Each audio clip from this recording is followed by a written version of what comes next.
All right, so Zan opening up with a hand with a bunch of 4-drops. Zan is on the draw here, so... And we are playing... Zan is playing against Sultai screens? mid-range. Yes. There's actually a game now, so... Yes. Yeah, this is a pretty awkward hand. With a Growth Spiral, this hand would be... Fantastic. Fantastic. You just sub out a Growth Spiral for any of those 4 spells. Yep. Zan keeps it anyway, which is probably fine. What is Chris playing? He is playing Sultai. Sultai? Yep. So correct. Yeah, and so this is one of those matchups where mulliganing is not exactly ideal because they do play generally, 6 hand disruption spells. So Chris has 3 Agonizing Remorse, 3 Thought Erasures here. 3/3 split, interesting. That's pretty common. That's what I've seen a lot of. I don't know exactly what makes one... how one is not better than the other one, I guess. Yeah, right. Uro's the big consideration here. You're basically saying that getting an Uro is... better than a Surveil, and you need the effect more often than a 12. That's the only thing I can think of. Yeah, and it's probably something along like Thought Erasure is generally just a better card. This was a good play from Zan. He shocked in a land In so that if anticipation. Chris played a Growth Spiral, he would get to play his own Growth Spiral. And he's just Zan did not have one. Extremely rewarded here. So we turned this hand into a Growth Spiral hand because Zan knows he's playing against a Growth Spiral deck. So excellent play. There's a Remorse. Zan's hand just does all the same cards, so probably the Wolf takes a hit. Maybe if there's a removal spell, it could be a Reclamation. Yeah. Or Mystic. But the way that Chris has to remove Reclamation is with Casualties of War, and given the double Frilled Mystic in Zan's hand, Casualties is just not resolving. Well, we're some mana away from casting this Frilled Mystic. Well, that's true, but Chris is also a couple of turns away from casting the Casualties of War, so I don't think he can play anticipating that Casualties is going to kill the Wilderness Reclamation. Yeah, of course not. Also, like, you can play Sailor, you're going to be able to draw a card before Casualties even comes down. Yeah. Chris does have a one of... Can you give me my phone on the table in there? Chris does have a one of Aether Gust in his main deck, but Zan jammed it there anyway because it's so low odds. You're not allowed to play against the one of responsive spell like that. Yeah, you're not going to do it. You're costing yourself much more equity in that situation. Yeah, unfortunately, the payoff on the Wilderness Reclamation turn here for Zan is just casting the Spectral Sailor. Yeah. But if he does get to his turn with that Spectral Sailor, then... And he's going to here. Yeah, so he can draw a card. Can even resolve the second Wilderness Reclamation, which is actually kind of a big deal with Spectral Sailor play. It lets you draw 2 cards over the next turn, because you won't get a... Oh, well, and Fail of Passage is huge here. That unlocks those Frilled Mystics in his hand, and he's going to be able to draw a card or Wilderness Reclamation, whichever one he chooses to do. I guess you can do both. You can do both, yeah. Wilderness Reclamation, draw a card, leave up Frilled Mystic is pretty much going to put this one. Yeah, with 5 mana, you can't quite leave open Frilled Mystic and draw a card and play Reclamation, I don't believe. Or 2 cards, I mean. Yeah, you can't draw 2. Right. Yeah. Because you're getting 1 extra mana on each on tap, and that's not quite enough. Right, but you can certainly play it, draw a card, and have Frilled Mystic open. Yes.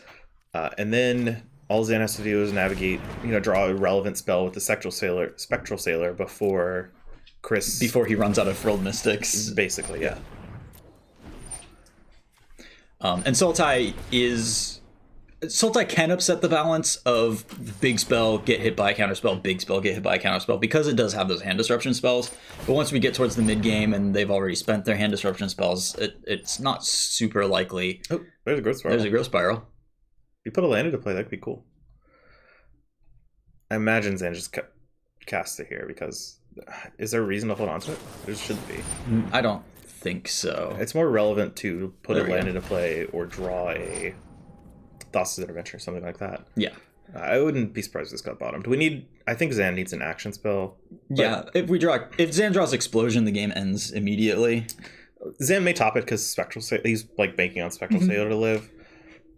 But, the Sultai deck does play removal spells. Yeah. Zan does not know what to do with the Spectral Sailor. He's performing a little dance for us. He's quite conflicted. The risk here would be if Chris is able to cast 2 removal spells on his turn now, and then we draw another Frilled Mystic after that, then Zan is no longer in a good shape if this Spectral Sailor leaves play here. Right. And I think Zan wanted to top the Frilled Mystic, but knew that he shouldn't. Yeah, I mean, looking at Chris's list, I mean, these Sultai decks do not play a lot of cheap removal. It's actually pretty tough for them to get a card like the Spectral Sailor off of the board in the face of a counterspell here. It's really difficult for Chris to double up on spells. So here's the Eat to Extinction on the yeah. And so it may have been right for Zan to not even draw the card here. Just try to do it on instep. Do you want just give up on just put that mana to the side. Don't worry about the fact that you're wasting a little bit. Sure. Because keeping counterspell protection up for the Spectral Sailor kind of just guarantees that you've got this card drawing engine backed up by counterspells, and you still get to draw several cards on your turn. I think Zan just slams the stomps Chris's face, tops that. Yeah. I think Zan would stomp Chris's face and then play the giant just to have a pressure on the board. That way, if Chris doesn't play a spell, for example, Zan would kind of be forced into playing Frilled Mystic to try and race. Because Hydrated Chris is 3 on your turn. Right. Chris has something in play. Right. So at some point, Zan has to do something, and that can just be this Bone Crusher Giant that the shock is not going to do very much anyways, so we get a free scry here. This castle's going to go to the bottom. Yeah. The free scry when you've already topped something is you get another one. You get another one. Like, Zan can still scry here and leave open Frilled Mystic because of the second Reclamation. Right, and he can't leave open 2 Frilled Mystics, so kind of might as well. Right. Zan's just making sure the auto tapper doesn't mess him up, but he's fine. Well, it did get him in his game 1, or in his game 2 last round, and forced him to play against a Nightpack Ambusher that should not have entered the battlefield. He floated mana. He told me about what had happened, and I know you guys watched it, but like I got the description from Zan's side. When he floated mana and cast that Thassa's Intervention, he was trying really hard not to spend the green mana in his pool. We saw that. Okay. We actually saw that. Okay. But I was wondering what had happened. Yeah, and it was just an arena sort of being wonky thing. You can't actually control what color mana you spend anymore. Even if you're in full control mode? It used to be an option, they removed it. Wow. Well, that's really important in situations like that. Yes. Arena's not a perfect program, and it mattered. And honestly, that came up so infrequently that it was mostly just good.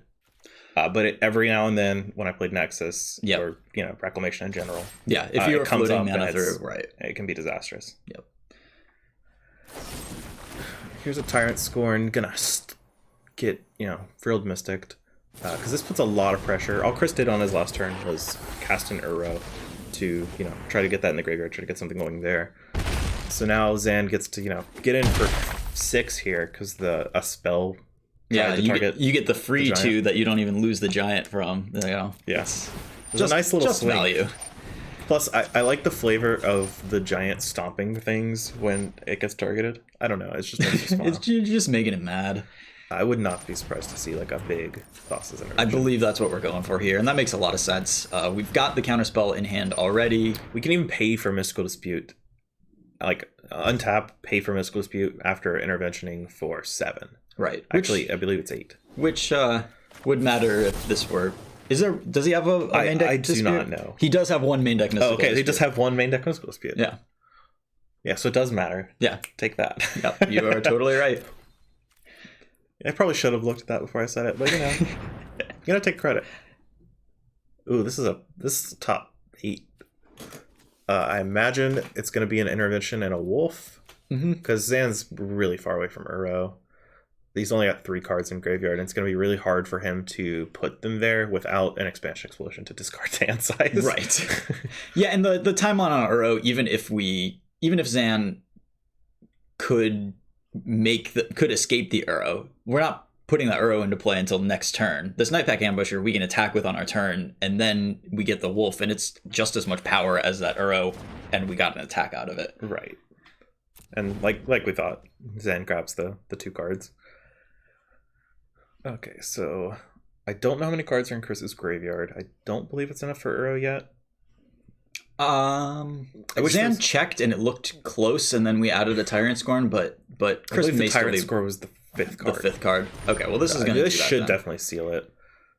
Probably just gets countered. Yeah, I mean, it is always correct to counter almost always correct to counter the hand disruption spell, unless you have several counter spells and the mana is more important than the card you are losing. Or you have all lands. Well, yeah. If kind of tough to counter it in that spot. Fair. So this is a bunch of damage. Hydroid Crisis is going to block the Bone Crusher Giant. I don't even know why I said Brazen Bar. There's not one in this screen. It's 3 power. It's got flying. Yeah. It's close enough. I'm surprised it could block, to be frank. How many wolves do you think Zan's going to play here? I think it's going to be all probably of them. Both of them. The only sweeper that these Sultai decks generally have... Casualties and the Soot card, right? Many of them main deck like 2 Massacre Girls. Chris is not running Massacre Girl even. It doesn't matter. There's no 1/7 creature on this board, so no sweeper is going to punish the wolf here. Zan knows Chris's list too. It's an open deck list tournament. Yes. So Zan would know that Chris cannot punish a wide board like this. It looks like the best that Chris can do is Liliana as a Barter in Blood. Yeah, and we've got some enough. throwaway 3/2s here. Yeah, it's just not going to be close to good enough. And again, we've entered that portion of the game where the green deck has big, powerful spells, but they are big sorceries that take your entire turn to cast. And that is just not going to do it in the face of Wilderness Reclamations. So Zan goes for the I want to see more cards approach. Grabs an Explosion, which is excellent. And a Frilled Mystic. Nice. Yep. So that was probably the 2 best cards you could hope for. Yep. Off an intervention. Just a counterspell and an explosion. So he's threatening lethal on board, threatening lethal from his hand, has an additional terrifying threat in his hand, and a counterspell. So this Casualties is not going to resolve, but honestly, even if it did, Chris would be dead. Yes. But once you get the 2 Reclamations going in a matchup like this, you just sort of Chris would have to follow ahead. Chris would have to follow up with specifically like land, Thought Erasure your thingamajig, and then it still goes to 1 on the attack. Goes to 1. Yeah. So Zan's sideboard really aggro focused here, but the disputes are good. Maybe once Aether Gust because it's a blowout against Casualties. I think just generally, Chris has a lot of expensive green cards here, right. And that mana advantage is just too great to give up. So probably going to take out some of the small ball stuff. Although, stuff like Sailor is actually pretty decent in this matchup because Chris doesn't have any small removal. Right. There's no Bone Crusher Giant that just incidentally gives you a way to take out Sailor. So we see Zan, who has boarded out the Sailors pretty immediately. Every match, yeah. Just he's hesitating, and that's not what he's going for right off the bat here because they are pretty decent in this matchup. He's taking out the Bone Crusher Giants because they don't really do that much. The best play Zan could possibly have for Bone Crusher Giant was just play a 4/3. And that's not really what Zan's trying to attack this deck with. No. Especially when, Chris has misses in his deck. Bone Crusher Giant's role is to keep you from dying from the powerful 2-mana creatures in this format. And when they are not doing that thing, then this deck doesn't have a ton of use for Bone Crusher Giant. Looks like Zan wants to shave one of the X spells. Wouldn't be surprised. Uro's actually pretty good in this matchup because Chris is trying to run Zan out of resources. The Casualty War fuels Uro by itself. Right. Uro, that's one thing that I've found playing Uro decks is it matches up really well at just playing a long game versus Casualties. A lot of times their turn will be Casualties to kill your Uro and some stuff. You get to escape the Uro. They Casualties you again. You get to escape the Uro again. And that makes up some of the cards that you lost and also makes up one of the powerful things about Casualties is once you've iterated it and cast it 2 or 3 times, your opponent is no longer able to double spell, but Uro allows you to continue making extra land drops to catch back up where the Casualties has put you behind on mana.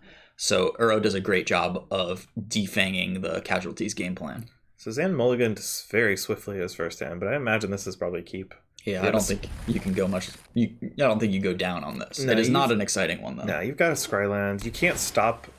Zan's on the draw, so you can't stop or copy a Thought Distortion. Is that what it's called? Thought Erasure. Thought Erasure. Or an Agonizing Remorse, just on the draw. Yeah, but it's not like Uro can be taken. So yep. Agonizing Remorse could take Uro. Yeah.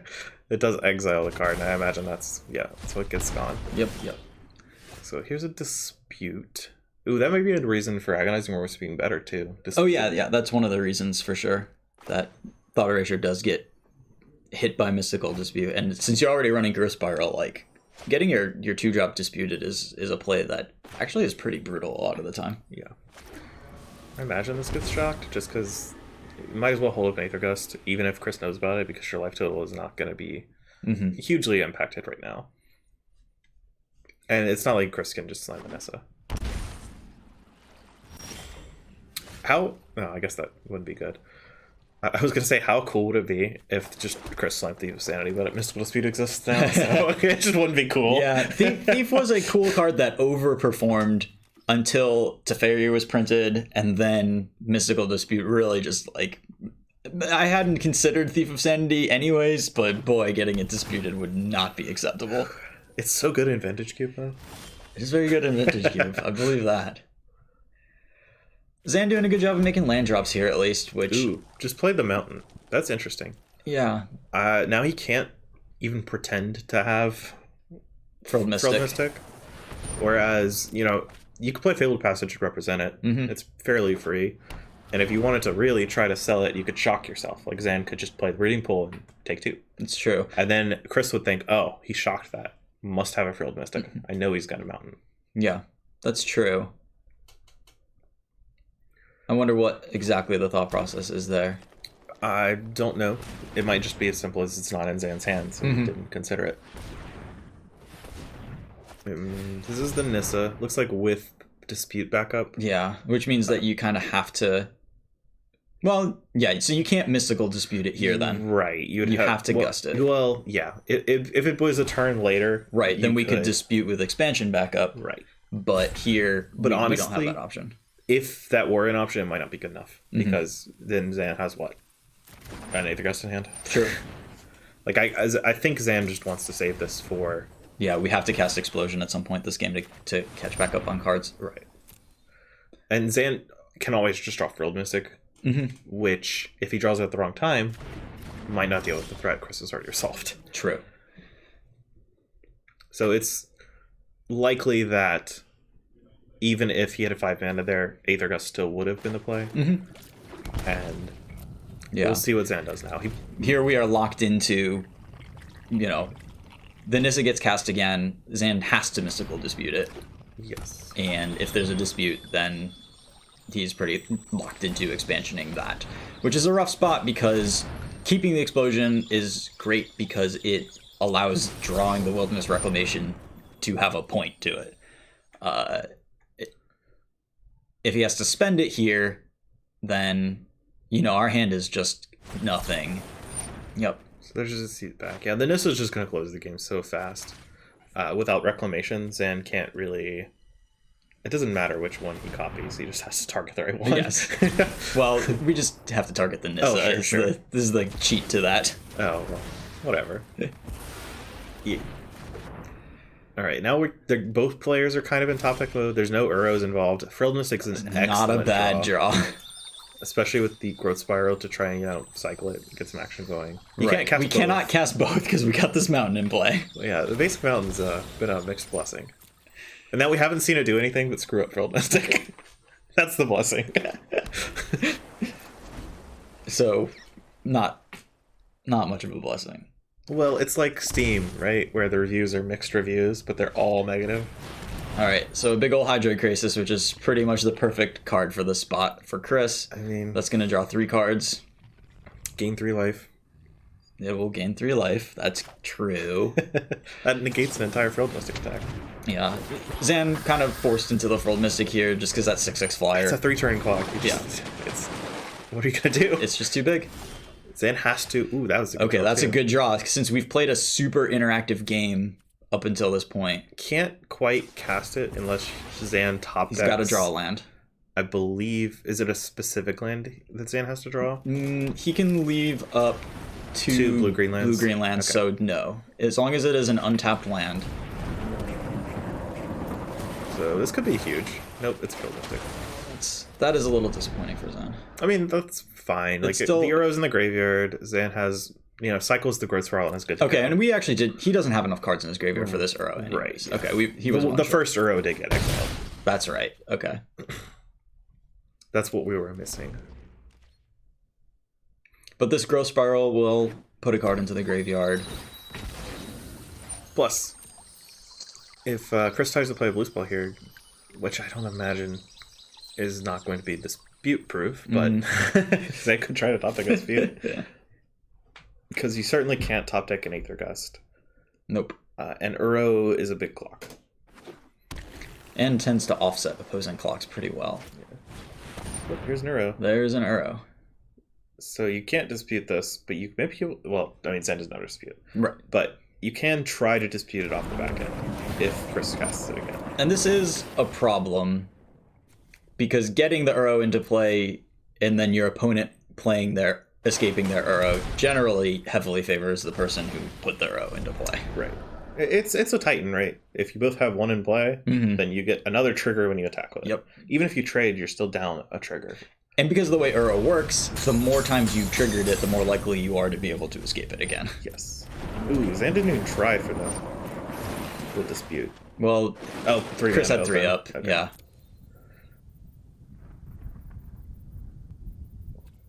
Playing around a discard spell. Don't want to. I guess you just take the Growth Mystic regardless. And you probably cast the Growth Spiral because it's +1 card in the graveyard. I mean, you have to cast Growth Spiral. Right. No, but I mean, like, if there were a discard spell, you cast the Growth Spiral in response to it. Sure. I mean, I don't think that's true, just because it's not that important. It's not that important. All right, so this Uro comes into play. Zan's gonna draw. Oh, maybe it doesn't. Yeah, maybe it looks just like gets a gust. Disputed. Gust. Yeah, oof. That's rough. And then we can't really just put this on top because I think that's gonna be game. Yeah, that's just too much to overcome. Counterspells in hand do not beat the Uro in play. No, we've talked about how Frilled Mystic does double block to team up on Uro. But that's like Chris is going to be able Chris to. Chris took Thassa's Intervention instead of Frilled Mystic. I don't know how many cards Chris has in his graveyard, but that may just be a sign that he's fine trading for Frilled Mystic. He's also got Castle Lockthorn going at this point, and 21 life with an active Uro. Yeah. And a Vraska. Vraska can't kill 4 drops, right? It doesn't do a lot here. I guess it just draws cards. That's pretty good. Okay. It's pretty good. Right, that's fine. I wonder if that would have been done pre-combat if the island would have attacked. I mean, the Reclamation's better than the Mystic, so you have to play it. Yeah, none of this is going to do it, though. I think this is going to be a wrap for game 2. Chris is just so far ahead. And there are 5 cards in the graveyard for Uro. So. Right, even if Zan kills Uro here, what's next? Like, how are we dealing with Nissa? How are we dealing with Vraska? Right. And that Vraska sacrificing lands and drawing cards contributes meaningfully to Uro being able to escape again. So that is one thing that it does do. And it offsets Castle Lockthwain even further. True. But we were not winning on life totals anyways.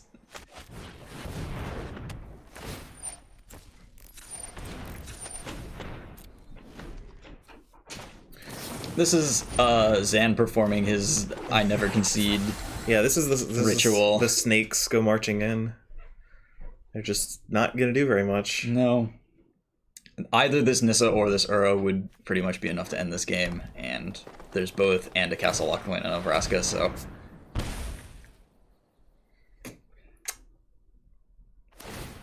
Alright. So here's another swamp getting animated. Not really taking advantage of the Nissa doubling my mana thing here, but you don't need to. We're just sacrificing forests, like who cares? Drawing cards with Uro. This game's over. Zan will block a swamp, take 6, play another Frilled Mystic, block Uro again, block something. Well, yeah, Brazen Borrower are not quite at the power level needed for the situation. It does bounce. It does buy a turn, sort of. Sort of. Like you could. This is kind of miserable, but you can bounce the Uro, which Chris can immediately put into play, but it does not attack. And then, you can block with your Frilled Mystic on an island if you want. Vraska's ult is -9, so that's not going to make the 3/3 lethal this turn. Right. So Chris doesn't have to attack with, but who expects the third blocking Frilled Mystic? So it looks like Nis is getting bounced instead of the Uro, which is going to try to get countered by the Frilled Mystic. So Zan's trying to cling to the idea that he can overcome the Uro and the Vraska if he can deal with the Nissa. We'll see if he's right. So Gillybean Jr. has... we're in garbage time now, so I feel like we can talk about the tournament at large a little bit. Gillybean Jr. has sent me a meta archetype breakdown, nice. So thank you so much. That is super helpful. By the way, this Frilled Mystic just got thought erasured, so it's not even going to kill Oh my god. Wow. It's just excessive. All right, so while we transition to Zan losing this game. So Jeskai Fires, by far the heaviest registered deck, 22 copies. Second place is Rakdos Sacrifice at 9 copies. So over twice as many people registered Jeskai Fires as the next most popular deck. Yep. And then we have Temur Rek at 8, like a bunch of these at 8 and 7, about the same amount, 9, 8, 7. Copies. Temur Rek, Sultai Midrange, Bant Ramp, Mono Red Aggro, and Blue-White Control. So it looks like people moving back towards Blue-White Control a little bit, not as scared of the Adventure's Menace, and it is a pretty good choice if you expect to be playing against Rakdos Sacrifice, and, Elspeth Conquers Death is a great card against these Jeskai Fires decks. So pretty diverse metagame. That, massive sway towards Jeskai Fires is a little surprising to me, but it is very good against Mono Red Rakdos Sacrifice. It's an okay spot to be. Ooh, this is a great hand. This is a very good hand. Like you've got the Temple into the Growth Spiral into a Nightpack Ambusher. That's what you want. That is what you want. And a piece of interaction to keep a big Haymaker from landing. Yeah.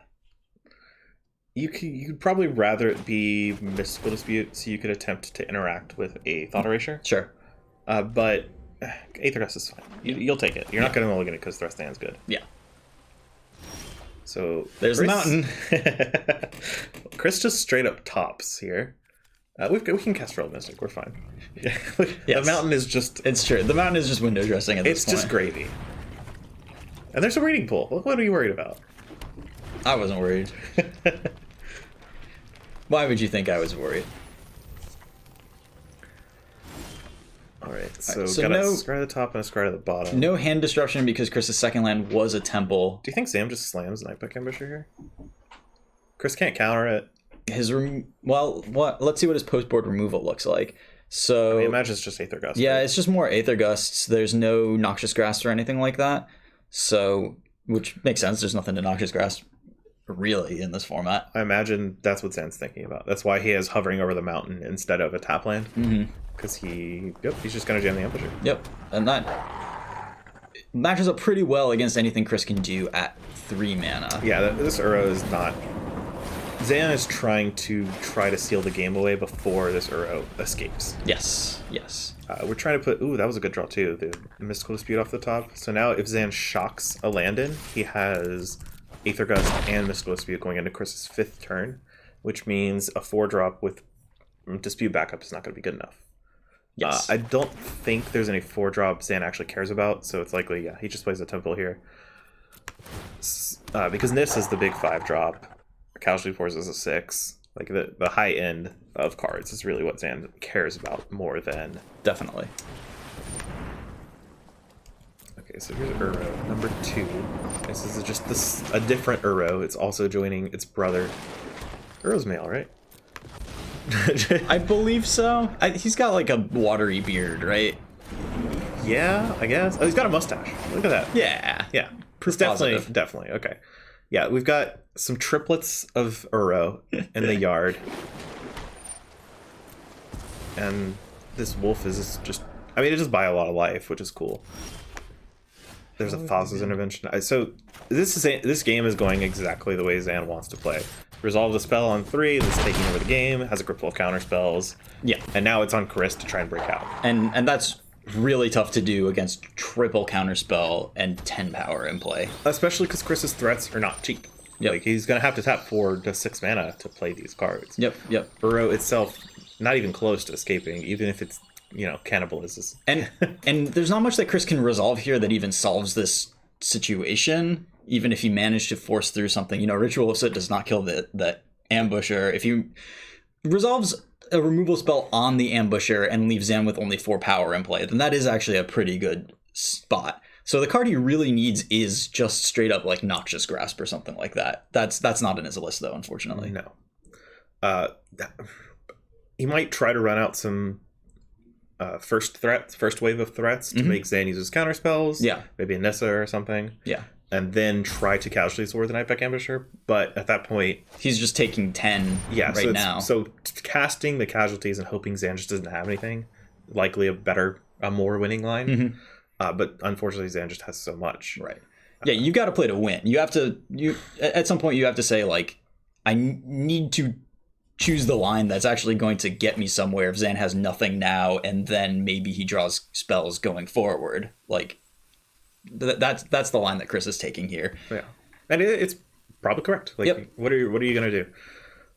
Now Zan has a decision whether he wants to Aether Gust this or dispute it. Dispute plays into second dispute and maybe third dispute if Chris has 2, which would be kind of a disaster. But I think Chris would have cast casualties way faster if he had 2 disputes. Sure.